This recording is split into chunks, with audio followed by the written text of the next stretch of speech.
우리 지난주에는 우리가 바울이 올려드린 벅찬 찬양, 그가 한숨에 내달린 벅찬 숨결로 부른 하나님을 향한 찬양, 그 속에서 우리가 함께 감격을 누려보려고 노력했던 시간입니다. 우리가 그 찬양의 노래 소리를 한 번 더 잠깐 리마인드를 해보면요, 그는 가장 먼저 우리를 태초 때부터 택정하시고 또 구원하시고자 계획하셨던 하나님의 섭리를 찬양합니다. 성부 하나님의 섭리를 찬양하죠. 그리고 이어서는 우리 죄를 위해 십자가에 달려 죽으신 예수 그리스도의 속죄하심을 찬양합니다. 그리고 마지막으로는 우리를 하나님의 사람으로 인치시고 보호하신 성령님의 인도하심을 찬양합니다. 그러니까 이 찬양은 아주 잘 짜여진 삼위일체 하나님, 우리를 예정하신 성부 하나님의 섭리와 우리를 구원하신 예수 그리스도 성자 예수님의 대속과 그리고 우리를 견인하시는 성령 하나님의 인도하심을 찬양하는 그런 놀라운 찬양의 곡조다, 이렇게 볼 수 있습니다. 그러면서 그는 찬송하리로다 시작하는 그의 찬양의 시작에서 마지막에는 우리가 하나님의 찬양이 되어야 한다라고 결론을 맺죠. 그래서 이 찬양이라는 것은 우리가 입술로 올려드리는 찬양에서 시작해서 나중에는 우리의 몸으로 올려드리는 찬양, 그리고 더 나중에는 우리의 삶이 찬양이 되는 그 단계로 나아가는 그런 찬양의 삶이 될 때 우리는 하나님 앞에서 오늘 이 바울의 벅찬 찬양과 동화되어서 우리도 하나님께 영광을 돌릴 수 있을 것이다, 그런 생각을 갖게 되고 또 그러한 마음을 갖자고 지난주에 말씀을 드렸습니다. 그래서 우리의 삶의 방향, 아까도 기도 시간에 말씀하셨지만 우리의 삶의 목표, 방향을 세상의 헛된 것들, 그런 것에 빠져들지 말고 정말 하나님 기뻐하시는 일에 방향이 맞추어지고 목표가 맞추어져서 그 방향을 향해 나아갈 때 그것이 진정 하나님을 찬양하는 삶이다라는 것을 우리가 지난주 되새기고 오늘도 그 말씀에 이어서 우리가 함께 바울의 기도문을 함께 묵상하고자 합니다. 오늘은 바울의 찬양에 이은 그의 기도를 묵상할 터인데요, 우리가 오늘 이 기도문도 사실은 찬양처럼 한달음에 한 번도 쉬지 않고 한 문장으로 이루어진 기도문입니다. 이 15절부터 23절까지 이 기도문은 우리말로는 이렇게 끝나는 문장들이 있지만 헬라어로는 마침표가 없이 계속 이어지는 한 문장입니다. 그러니까 이 기도문의 내용도 바울은 벅찬 마음으로 지금 하나님 앞에 기도를 올리는 것입니다. 그래서 이 기도문을 보면서 우리가 진정 소원하고 기도해야 하는 것이 무엇인지, 그리고 기도를 통해 우리가 깨달아야 하고 응답받아야 할 것이 무엇인지 그것을 함께 묵상하고자 합니다. 그러니까 여러분 오늘 이 기도문을 보면서 내가 무엇을 기도해야 되고 또 무엇을 응답받아야 하는가, 이 두 가지 큰 주제를 마음에 새기고 돌아가시는 시간이 되기를 바랍니다.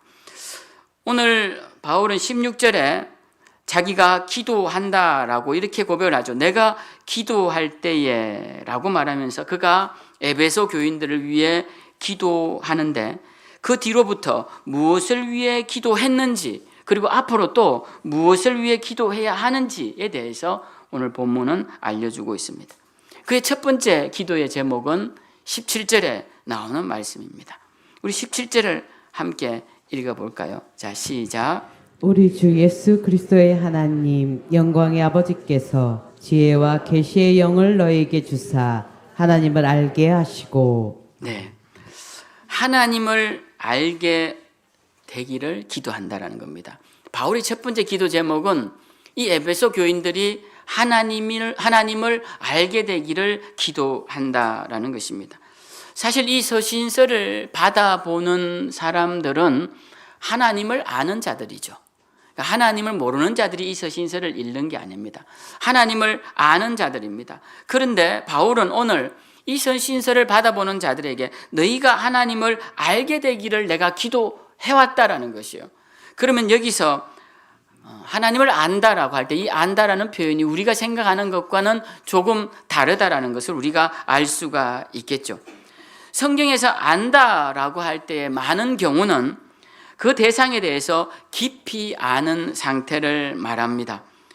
마치 우리가 어떤 말을 들을 때 내가 당신 말 듣고 있어요 라고 하는 것은 그냥 말을 듣는 것이 아니라 내가 말을 듣습니다 라고 했더니 순종한다는 의미가 그 속에 들어가 있는 것처럼 여기서 안다라는 의미도 그런 맥락에서 그냥 내가 피상적으로 아는 것이 아니라 깊이 안다라는 것입니다. 이 히브리어 동사로는 이 안다라는 동사가 부부 관계를 통하여 아는 이 관계를 말할 때 이 안다라는 동사를 많이 사용해요. 그러니까 우리가 부부 간에 아는 것은 세상에 그 누구보다 이 사람을 많이 아는 것이죠. 잘 아는 것이고 그와 함께 오랜 시간을 보냈기 때문에 우리는 그를 깊이 알게 됩니다. 하나님이 우리를 아시는 것은 대부분 이런 경우죠. 하나님은 모르시는 게 없으시니까 악한 자나 선한 자나 모두 다 잘 알고 계십니다. 그런데 우리도 하나님을 알 때 이렇게 깊이 알아야 한다라는 것입니다. 우리가 남편이나 아내 그리고 자녀에 대해 아는 것처럼 그렇게 하나님과의 깊은 만남이 있어야 깊은 만남을 통한 알므로 나아가야 한다라는 것이죠. 바울은 오늘 기도문에서 에베소 교인들이 하나님을 그렇게 알게 되도록 기도를 한다라는 것입니다.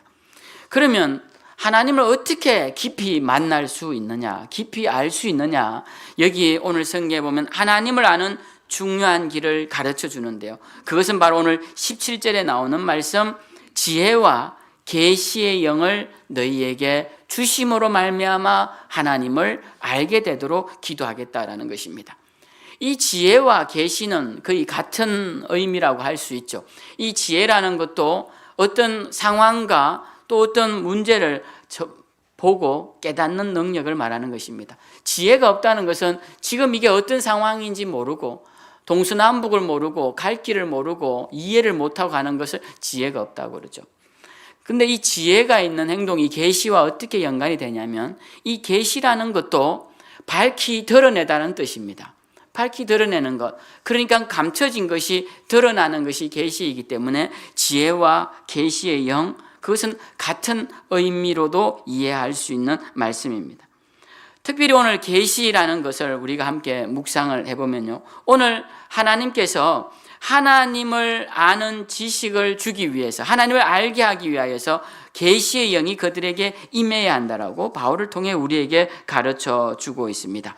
계시라는 것, 이거 아주 중요한데요. 특히 저같이 주님의 일을 하고자 온 생애를 하나님께 맡기기로 작정한 사람들은 더더욱이 계시가 중요합니다. 계시를 받지 못하는 목회, 계시가 없는 목사, 목회 이런 일은 참 하기가 어려워요. 그러니까 하나님으로부터 나에게 오는 하나님의 드러내심이 없는데도 불구하고 그 일을 한다는 것은 굉장히 어렵습니다.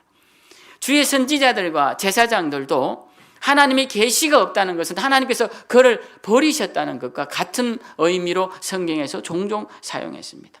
그렇기 때문에 계시를 받는다는 것은 굉장히 중요한데요. 성경에 보면 이 계시를 받지 못한 대표적인 사람이 나옵니다. 엘리라는 대제사장입니다. 엘리야가 아니라 엘리예요.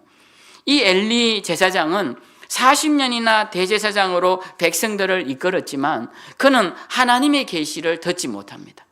근데 어느 날 아들을 낳지 못하는 여인이 기도함으로써 아들을 낳고 그 주신 것에 감사해서 성전에 바친 그 작은 아이 사무엘이 어느 날 하나님의 음성을 듣습니다. 사무엘아, 사무엘아. 그 소리를 듣고 사무엘이 벌떡 일어나서 엘리에게 와서 저를 찾으셨습니까? 라고 묻죠. 그러자 엘리가 아니라고 그럽니다.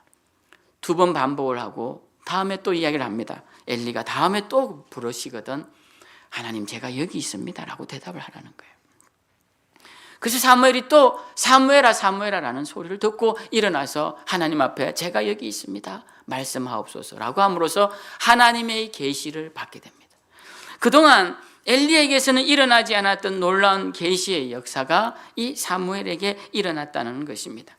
여러분, 엘리의 삶은 어땠습니까? 계시를 받지 못한 아둔한 우둔한 선지자 제사장으로서의 삶이 어땠습니까? 그는 백성들을 이끌었지만 하나님의 음성을 듣지 못했고 전쟁도 패하고 법궤도 빼앗기고 결국 가족이 다 죽는 패가 망신하는 그런 삶을 살게 되었습니다. 그러나 엘리의 뒤를 이은 사무엘은 하나님의 계시를 받으며 이스라엘 백성들을 옳은 길로 이끌었던 것입니다. 하나님은 하나님의 백성들이 하나님의 뜻을 어기고 불법과 불의 가운데 계속 살아가면 어느 날 계시를 멈추실 때가 있습니다. 하나님의 음성을 듣는 자가 아무도 없는 거예요. 매 시대마다 종교 지도자들과 제사장과 선지자들, 지혜자들은 있어 왔지만 하나님은 그들 중에 아무에게도 계시를 하지 않는 계시의 암흑기가 됩니다. 엘리 때도 그랬고 말라기 선지자 이후에도 계시의 암흑기가 이어지는 것을 보게 됩니다. 계시라는 것은 드러내다라는 의미라고 말씀을 드렸죠. 성경에도 계시록이 있습니다. 요한계시록, 그때 이 계시록을 레벨레이션이라고 그러는데요. 이 리빌이라는 드러내다, 밝히다라는 동사의 명사형입니다. 드러냄, 밝힘이라는 뜻이죠. 그리스어로도 여러분들이 한 번쯤 들어보셨을 만한 단어인데요. 아포칼립시스라는 단어인데 이게 계시라는 단어입니다. 이 아포칼립시스라는 단어는 덮여진 물건에 이렇게 베일이, 이런 커튼이나 천막을 베일이라고 하죠. 이 베일을 덜쳐낸다라는 겁니다. 덮여져 있을 때는 이게 뭔지 모르다가 이 천을 덜쳐보면 이게 뭔지 알게 되는 거예요. 이게 계시라는 거예요. 그러니까 계시라는 것은 드러낸다는 것입니다. 하나님께서 우리에게 계시해 주신다라는 말씀은 하나님 당신을 우리에게 드러내신다라는 거예요. 그러니까 계시가 없다라는 것은 하나님을 알지 못한다라는 것입니다.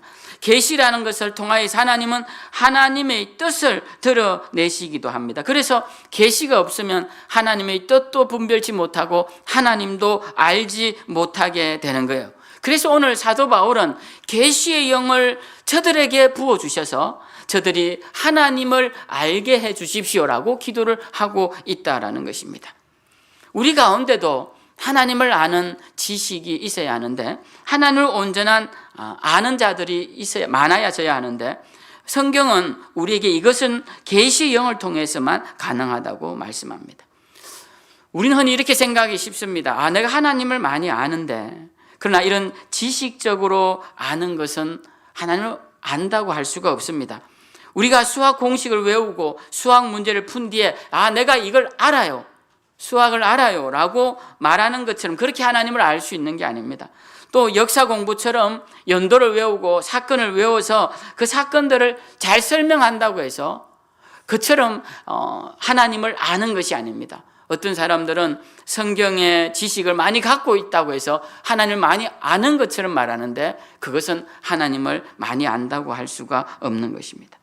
하나님을 아는 것은 그분이 보내주신 계시의 영을 통해서 많이 가능하다라는 것입니다. 그러니까 하나님을 만나야만이 가능하다는 거예요. 이 계시라는 것은 덜추어내는 것이죠. 그러니까 하나님께 덜쳐져 있던 이 커튼, 하나님과 우리를 가로막고 있는 이 커튼을 덜추어내야 그제서야 하나님을 알게 되는 것이고, 그 하나님을 안다는 것은 하나님을 만났다라는 것을 의미하는 겁니다. 그러니까 하나님을 아는 지식은 하나님을 만나야 생기는 겁니다. 하나님을 만나야 하나님을 아는 지식이 생기는 거예요. 그러니까 직접적인 만남이 없이는 하나님을 온전히 알 수가 없습니다. 그럼 우리가 어떻게 하나님을 직접적으로 볼 수 있느냐? 여기서 제가 말씀드린 직접적인 만남은 얼굴을 대면하고 만나는 것이 아니라 하나님을 내가 만난 경험, 어떤 식으로든 어떤 방식으로든 하나님을 만난 경험이 나에게 있어야 한다라는 것입니다. 하나님을 만난 경험이 있어야만이 우리가 성경이 우리에게 직접 와닿게 되는 것이죠. 하나님을 만나보셨습니까? 라고 했을 때, 하나님을 직접 느껴보셨습니까? 라고 그랬을 때, 저는 그냥 글자로만 하나님을 만났습니다 라고 하면 그건 온전한 만남이 될 수가 없어요. 하나님이 나에게 들려주신 음성이 있거나 하나님이 나에게 만져주신 터치가 있거나 하나님이 나에게 깨닫게 해주신 놀라운 지혜와 지식이 있거나 어떤 획기적인 만남의 시간들이 있거나 이런 것들이 있어야 합니다. 그래 하나님 만나야 돼요. 오늘날 이러한 것들을 너무 경외시하는 경향이 있는데 그렇지 않습니다. 여러분 하나님 만나야 돼요. 하나님을 그러면 우리가 어떻게 만나야 하는가? 하나님을 만나는 것은 만나고자 하는 마음을 가질 때 만날 수 있습니다. 하나님을 만나고자 하는 열망이 있을 때 만날 수 있는 거예요. 내가 하나님을 만나고 싶다.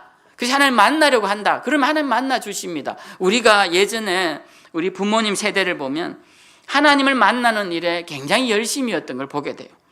지식적으로는 열심이었지만 지식적으로도 그분들이 예배를 사모하고 그래서 우리나라에만 엄청 예배가 많지 않습니까? 우리나라는 새벽 기도, 철야 기도, 무슨 기도 굉장히 많습니다.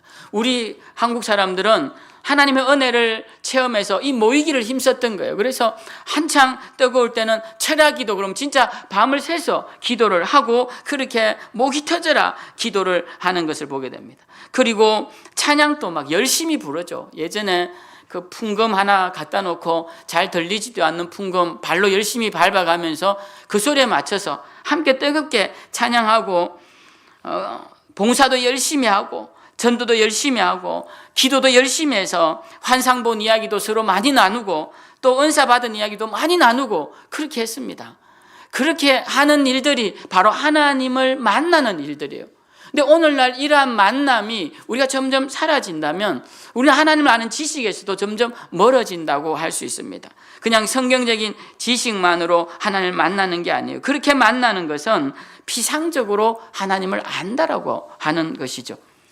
저도 이제 목사 시치를 하면 전도사님들이 시치 서류를 잔뜩 갖고 옵니다. 거기엔 증명서도 있고 가족 관계, 학교 관계, 범죄 사실 증명서까지 막 여러 서류를 가지고 옵니다. 그리고 거기에 구원 간증문, 소문 간증문까지 써서 가지고 오고 거기에 또 신학적 주제들에 대해서 막 8과목, 9과목 소논문을 써서 가지고 와요. 그러한 것들을 본다고 해서 그 사람을 아는 게 아닙니다. 물론 조금은 알 수 있겠죠. 근데 더 잘 알려면 그 사람과 대화도 해보고 함께 운동도 해보고 식사도 하고 일도 같이 해보고 그러고 잠도 같이 자보면 여행도 같이 가보면 이 사람이 어떤 사람인지 더 잘 알게 되는 것이죠. 이러한 직접적인 대면이 없이 그냥 서류로만 글자로만 그 사람을 평가한다면 그 사람을 온전히 안다고 할 수가 없죠.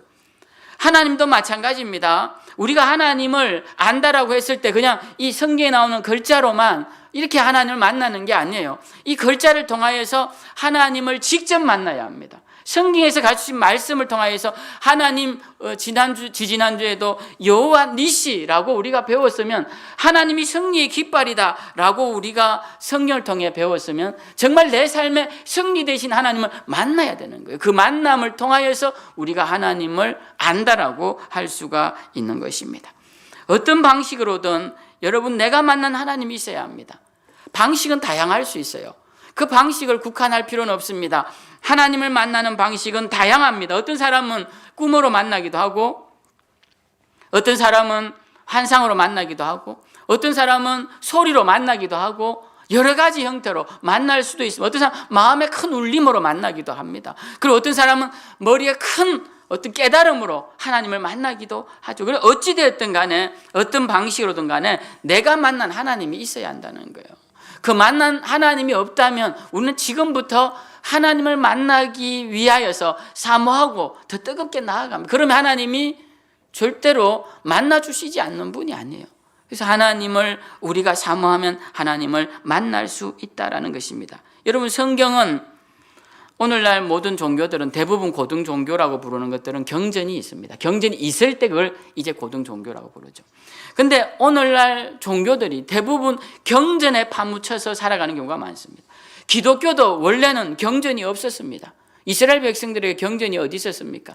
모세에게 하나님께서 첫 경전을 주시죠. 그게 모세 오경입니다. 그 뒤로 이제 경전이 하나씩 둘씩 예언자 시대를 거치면서 그리고 예수님 시대를 거치면서 그리고 교부 시대를 거치면서 그것이 하나씩 만들어져서 이렇게 경전이 되었습니다. 그러면 경전이 완성되었다고 해서 하나님의 계시가 멈췄느냐? 그렇지 않다라는 거예요. 우리는 이 경전을 통하여서 다시 하나님의 계시로 나아가야 하는 겁니다. 왜? 이 경전이 계시의 산물이기 때문에. 이 산물을 통하여서 원래 본질적인 계시로 들어가서 하나님을 만나야 한다라는 거예요. 근데 오늘날 여기에 대해서 너무 안일하거나 또는 소망하는 바가 적거나 또는 두려워하는 경향이 있습니다. 그러나 성경은 우리에게 이 성경을 통하여서 하나님을 만나기를 원하고 있습니다. 여러분, 성경은 이제 우리를 하나님께로 이끄는 길이죠. 근데 여러분, 길 위에 서서 하나님 만났다라고 하면 안 되는 거예요. 이 성경은 하나님께로 이끄는 길입니다. 우리 이 길을 통해서 하나님을 만나야 되는 거예요. 내가 성경 몇 번 읽었다고 해서 끝나는 게 아니에요. 100번을 읽든 1000번을 읽든 하나님을 못 만나면 이건 아직 경전이죠. 그러나 한 번을 읽어도 이 속에서 이걸 통해 하나님을 만나면 그는 계시의 하나님을 통하여서 하나님께 온전히 나아가게 된 거예요. 그게 중요한 겁니다. 그래서 우리는 하나님을 만나야 합니다. 오늘날 그냥 문서로만 하나님 만나고 서류로만 하나님 만나고 그냥 하나님을 안다고 말하는 사람들이 너무나 많아요. 우리는 하나님을 만나야 합니다. 그러면 하나님을 만나는 것, 그 방법이 뭐냐? 계시의 영이 우리에게 임해야 하는데 계시의 영이 우리에게 임하면 어떻게 되느냐? 하나님을 묵상할 때 그리고 예수 그리스도를 묵상할 때 마음이 뜨거워지고 그 은혜가 느껴집니다. 어떤 목사님이 설교를 하면서 자꾸 우시니까 어떤 다른 목사님이 그러시더라고요. 그거 갱년기 와서 그런 거라고. 그래서 제가 그 옆에 있다가 나도 눈물이 종종 나는데 저도 갱년기가 온 건가요? 그렇게 제가 물은 적이 있습니다. 며칠 전에 물어봤습니다. 갱년기일 수도 있지만 여러분 아니어야 되겠죠. 갱년기 때문에 자꾸 우는 게 아니라 정말 주님 생각하면 마음이 뜨거워지고 그 은혜가 생각하면 가슴이 뭉클해지는 거, 그러한 마음은 계시의 영이 우리 가운데 임했을 때 가능한 것입니다. 우리가 하나님 앞에 이렇게 묵상하고 그리스도의 십자가를 묵상하면 내 죄가 깨달아지고 나의 부족함이 깨달아지고 나 같은 죄인이 주님의 은혜를 받았구나 라는 감사와 감격이 생각나는 그것이 계시의 영이 임한 것이에요. 저는 오늘 이 강단에 올라오기 전에 저에게 이런 말을 했습니다. 야, 너 참 고생 많다. 능력도 없는 네가 목회한다고 고생이 많다. 자, 그랬어요, 저한테. 그래도 그렇게 능력이 없이 했지만 그래도 하면 하나님이 잘했다. 나중에 칭찬해 주실 거야. 그러면서 혼자 격려하며 올라왔습니다. 여러분들은 저를 격려 안 해주셔도 됩니다. 그냥 저 혼자 그렇게 하면 됩니다. 여러분, 우리가 주님 앞에서 이렇게 자기를 돌아보면 그런 생각이 들어야 돼요. 주님 참 제가 주님 일 한다고 여기까지 왔는데 돌아보면 아무것도 없고 그래도 주님 저 나름대로 애쓴 것 있지 않습니까? 불쌍히 여기시고 그렇게 긍휼히 여겨 주십시오. 그런 기도문이 나오죠. 저도 그런 말이 그냥 뜬금없이 나온 건 아닙니다. 여러 가지 사건과 또 지난 날들을 생각해 보면 그런 일들이 그런 마음이 들더라고요. 참 능력도 없는데 주님의 일을 하느라고 내가 참 고생이 많구나 이런 생각을 한 적이 있습니다. 여러분, 우리가 계시의 영이 임하면 자기가 어떤 존재인지 알게 됩니다. 그리고 하나님 앞에서 나 모습을 발견하고 그리고 내가 서 있는 그 앞에 계신 하나님이 누구신지를 깨닫게 되는 것, 그것이 하나님을 아는 자들, 하나님을 만난 자들이라고 할 수 있습니다. 여러분, 우리가 지식으로만 하나님을 아는 것, 지식으로만 하나님을 아는 것은요, 그냥 아직 생명으로서 깨어나지 못한 알로스만 있는 것과 같은 것입니다. 여러분, 아직 발화하지 않은 씨앗으로만 있는 것과 같은 것입니다. 우리의 지식이 그냥 지식으로만 있다면 그냥 생명으로 변화되지 못하였다라는 것입니다. 우리는 하나님을 아는 지식이, 오늘 여기다 하나님을 아는 지식이 있지 않습니까? 지식이 있는 분들이 생명으로까지 변화되는 역사가 일어나야 되는데 그것은 알이 알로스만 아니라 새가 되듯이 그리고 씨앗이 씨앗으로가 아니라 생명의 꽃을 피우듯이 여러분 한번 씨앗을 보십시오. 요 조그만 씨앗이 땅에 묻혔는데 파란 줄기가 올라오고 열매가 맺히고 꽃이 피는 걸 보면 정말 어떻게 저 작은 씨앗에 저런 것들이 들어있었지 라는 생각이 들게 됩니다. 근데 우리가 하나님을 아는 지식이 우리가 발화하지 않고 씨앗으로만 있으면 안 되는데 하나님을 만나지 못하면 그 지식은 그냥 씨앗으로만 있는 거예요. 하나님을 만났을 때 그 씨앗 속에 있던 풍성한 생명이 가지가 되고 때론 나무가 되고 꽃이 되고 열매가 된다는 거예요. 그래서 우리는 하나님을 만나야 되고 계시의 영이 우리 가운데 임하셔서 우리가 피상적인 만남으로 족하는 것이 아니라 하나님과 직접 만나는 그 놀라운 역사, 경험의 역사가 우리 가운데 일어나야 한다는 것입니다. 그렇게 되면 이제 18절부터 뒤이어 나오는 말씀들이 우리 가운데 역사로 일어납니다. 우리 18절을 우리 함께 읽어보겠습니다. 자, 시작. 너희 마음의 눈을 밝히사 그의 부르심의 소망이 무엇이며 성도 안에서 그 기업의 영광의 풍성함이 무엇이며. 네. 오늘 이 말씀은 부르심의 소망이 무엇인지 알게 된다는 거예요. 어떻게 되면? 하나님을 온전히 알게 되면. 하나님을 만나면 하나님이 우리를 왜 부르신지 안다는 겁니다. 여기 기업의 영광의 풍성함, 말이 좀 어렵지만 이 기업이라는 말은 상속물이라고 이해하시면 됩니다. 우리가 하나님께로부터 유업을 받은 그런 상속받은 놀라운 축복들, 그 축복의 영광이 얼마나 풍성한지, 우리가 받은 그 상속이 얼마나 대단한 것인지를 알게 된다는 겁니다. 언제? 하나님을 온전히 만나게 되면. 우리는 신앙생활하면서 하나님이 우리를 왜 부르셨는지 그 이유에 대해서 생각하지 않는 경우가 있습니다. 우리가 왜 하나님의 자녀가 되었고 세상에 허무하게 죽어가는 많은 사람들 중에서 우리를 택하셔서 하나님의 일꾼으로 삼으셨는지 그 이유를 알지 못할 때가 있습니다. 근데 오늘 사도 바울은 에베소 교인들을 위해 기도할 때 우리 그 에베소 교인들은 제발 하나님이 그들을 왜 부르셨는지 그 부르신 소망을 알게 해주시고 그들을 위해 예비해 놓으신 기업의 영광이 얼마나 풍성한지 그것 좀 알게 해주십시오라고 기도를 하고 있는 거예요. 하나님은 우리를 일시키기 위해 부르신 게 아닙니다. 오늘 성경의 부르심의 소망이 무엇인지 여러분 아십니까? 이 부르심의 소망을 알려면 사도 바울이 동일하게 옥중에서 선서신 빌립보서 3장에 보면 그 말씀이 나옵니다. 빌립보서 3장 13, 14절에 보면요.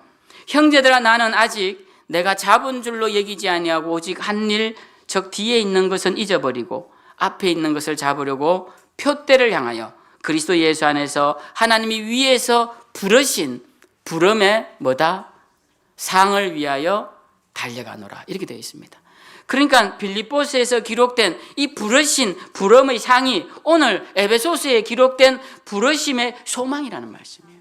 사도 바울은 이 부르심에 대한 이야기를 종종 합니다.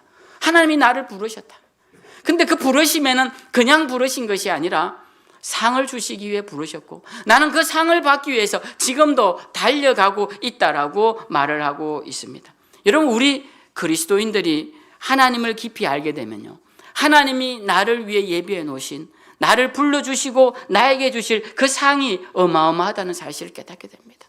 그래서 그 상을 위해 달려가는 길이 우리는 어렵지 않고 고단치 않고 완주어 낼 수 있는 것입니다. 오늘 바울은 나는 이 부름의 상을 위하여 달려가노라라고 말합니다. 그리고 그 달려갈 때 어떻게 달려가느냐? 내가 예전에 했던 일, 뒤에 했던 일, 예전에 했던 일은 다 잊어버리고 앞에 있는 것을 잡으려고 표대를 향해 달려간다라고 말을 하고 있습니다.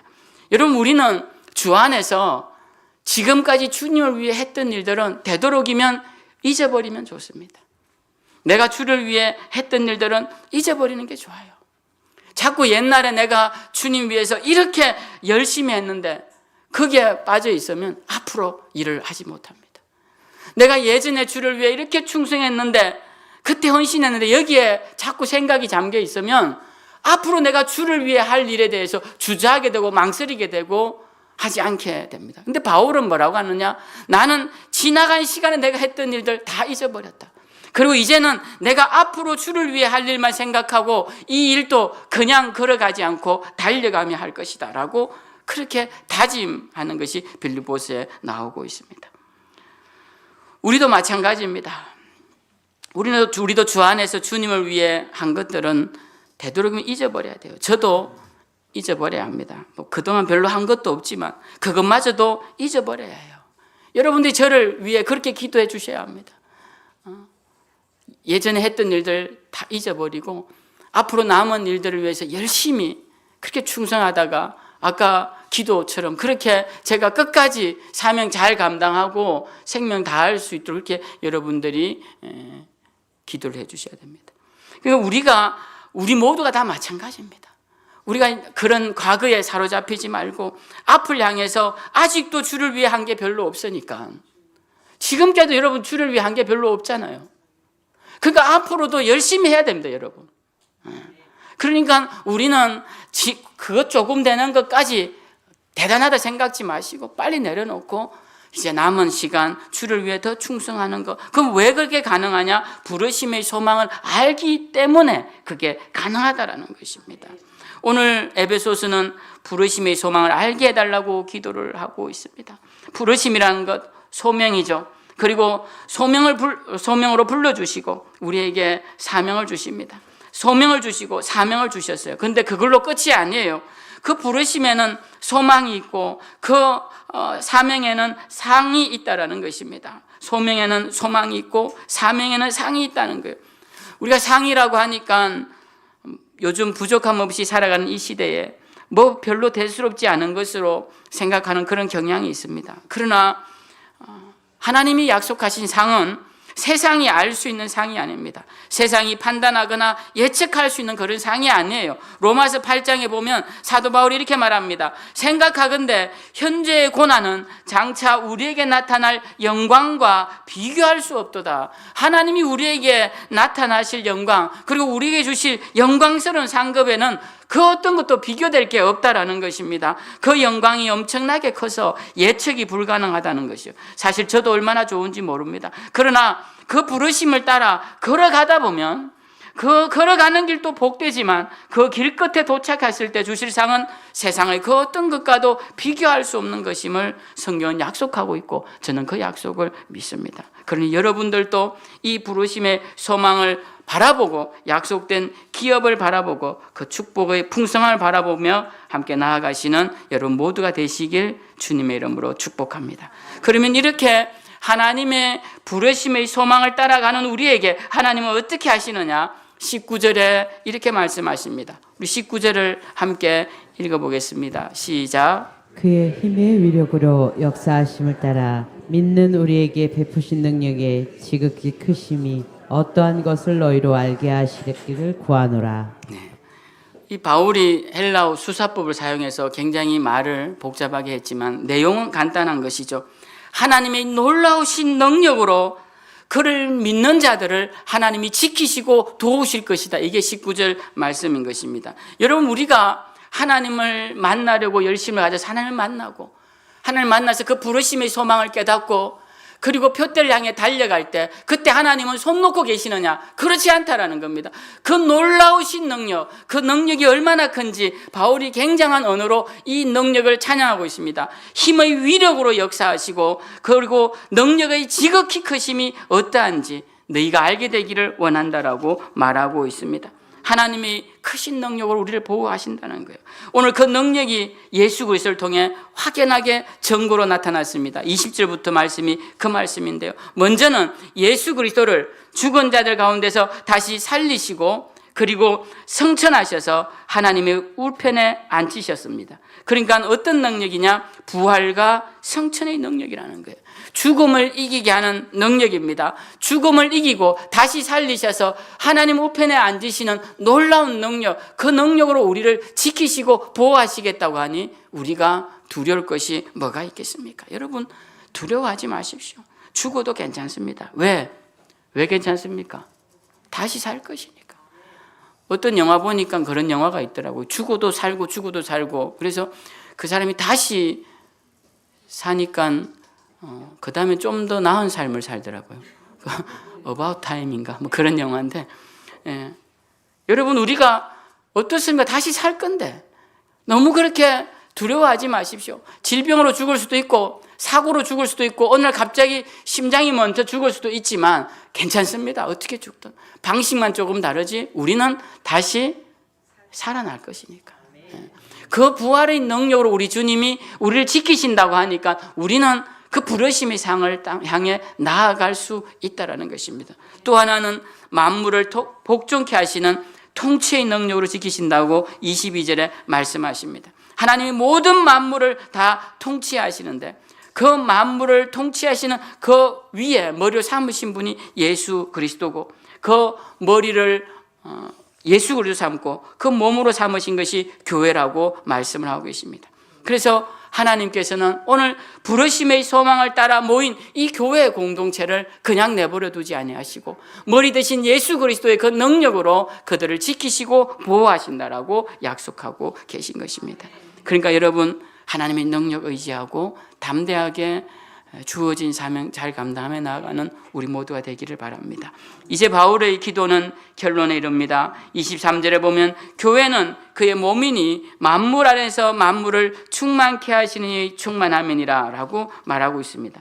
저 교회는 예수 그리스도를 머리로 삼고 그리고 하나님이 충만히 임하신 그런 그리스도의 몸이다라고 가르쳐주고 있습니다. 우리는 교회를 보며 때로 실망합니다. 사람들이 교회를 비난하기도 합니다. 그러나 여러분 연약한 사람들이 모여 실수도 하고 때로는 상처도 주죠. 여러분 형제간에도 같이 살 때 상처 안 줍니까? 다 상처 주고 피를 나눈 형제도 상처를 주고 심지어는 부모 자녀 간에도 서로 상처 주고 상처받고 하는 것입니다.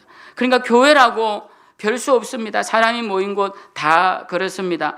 그러나 교회의 참된 모습은 하나님 만물을 충만케 하신 하나님의 충만함이 중요한 것이지 그 속에 있는 사람 한 명 한 명을 통해 교회를 판단할 필요는 없습니다. 하나님은 이렇게 모인 교회를 통해 어쨌든 세상을 변화시키고 세상을 치유하시고 세상에서 상처받은 영혼들을 위로하시는 하나님의 축복의 통로로 삼으신 것을 보게 됩니다. 그렇기에 교회를 소중히 여기고 교회 안에서의 하나님의 임재를 느끼며 약속된 축복을 통해 세상 앞에서 당당히 서는 우리 모두가 되어야 할 것입니다.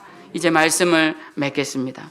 바울은 감옥에서 에베소 성도들을 떠올리며 간절히 무릎을 꿇었습니다. 하나님, 저들이 지식으로만 하나님을 알지 않게 하소서. 계시의 영을 부어주셔서 하나님을 직접 대면하여 알게 해주십시오. 부르심의 상이 얼마나 큰지 보게 하시고 부활의 능력이 저들의 삶에 흐르고 있음을 깨닫게 하소서. 여러분, 오늘 이 기도가 우리의 기도가 되어야 할 것입니다. 내 형편이 어렵다고 낙심하지 마십시오. 여러분의 마음의 눈이 밝아지면 감옥 같은 상황 속에서도 나를 부르신 영광스러운 하나님의 부르심의 소망이 보이기 시작하실 겁니다. 죽음을 이기신 그 지극히 큰 능력이 여러분의 삶을 붙들고 계심을 깨닫게 되실 것입니다. 이번 한 주간 세상의 소리에 귀를 닫고 하나님의 계시 앞에 서십시오. 주님, 나를 더 깊이 만나주시고 내 삶이 교회의 영광을 드러내는 충만한 삶이 되게 하옵소서. 이 간절한 기도의 응답이 여러분의 가정과 삶터 위에 가득하시길 주님의 이름으로 축원합니다.